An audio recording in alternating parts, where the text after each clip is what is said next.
Trafikanti peshkatar Gjergj Luca, klient dhe Tellal Lëpirës i kryeministrit Edi Rama, përveç se në Facebook ka sulmuar ish-ministrin Arben Ahmetaj edhe në emisionin televiziv të Grida Dumës dhe në televizionin MCN.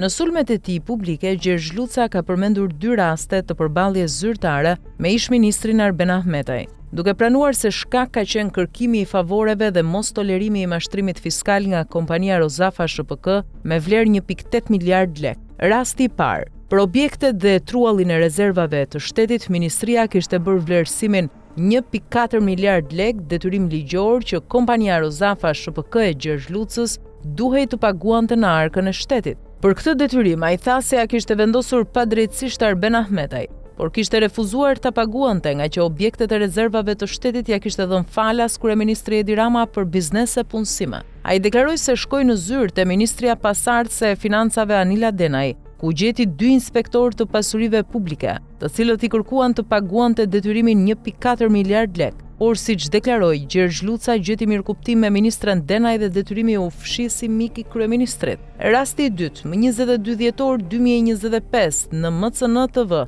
Gjergj Luca tha: kur Arben Ahmetaj ishte ministri i financave, kishin shkuar për kontroll tatimorët e biznesi im dhe nuk largoheshin pa vendosur gjob, nga që nuk përdorja fatura tatimore dhe kërkonin detyrimet ndaj shtetit. I telefonova ministrit Ahmetaj dhe i thash: kanë shkuar tatimorët e biznesi dhe duan të më gjobisin.